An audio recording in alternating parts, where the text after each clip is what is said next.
Regionaljournal für Kantone Zürich und Schaffhausen, am Mikrofon Bruno Schletti.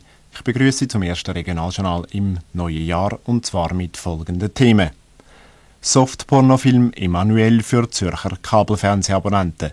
Der Piratensender Zürichwelle hat zum zweiten Mal zugeschlagen. Das ist Radio Retro. Ein Ohr voll aus dem Archivschatz von der SRG.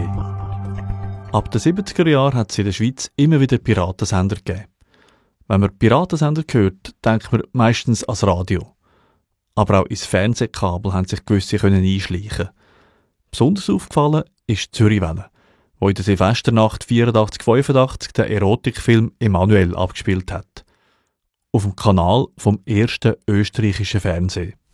Der Fernsehpirat hat mit der Emanuel alias Silvia Christel all die Zürcher erfreut oder auch verärgert, die sich am Morgen nach der 2 vor dem Fernsehapparat umgetrieben haben.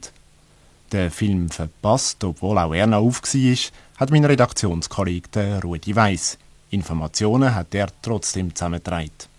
Das welsche Fernsehen hat den Softporno ja am 1. Januar am Morgen um 2 ausstrahlen, hatten dann aber abgesetzt, weil kirchliche und politische Kreise dagegen protestiert haben. Den Film Emanuel hat man jetzt rund um Zürich gleich sehen, weil ihn der Piratensender Zürichwelle über das Kabel von der Rediffusion ausgestrahlt hat. Wie das dem Piratensender gelungen ist, ist im Moment noch nicht klar.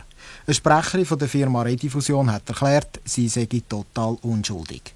Gegenüber der Schweizerischen Depeschenagentur hat ein anonymer Sprecher von der Zürichwelle gesagt, gesendet hat man den Film aus Sibnen im Kanton Schweiz und man will auch in Zukunft aktuelle Filme ausstrahlen, die das Schweizer Fernsehen nicht senden kann oder will. Der Fernsehpiratensender hat bereits Anfangs Juli Schlagzeilen gemacht. Dort hat er auf dem Kanal 5 am Morgen um 1 ein Testspiel gesendet. Die Fernsehpiraterie ist natürlich illegal und PTT haben jetzt nach dem zweiten Vorfall eine Untersuchung eingeleitet. Ob die PTT die Fernsehpiraten aber wirklich verwünscht, ist mehr wie fraglich. Gegenüber dem Regionaljournal hat ein Sprecher von der PTT seinerzeit erklärt, es wäre viel zu aufwendig, wenn die PTT alles müsste verfolgen, was sich auf den unbenutzten Fernsehkanal alles tut.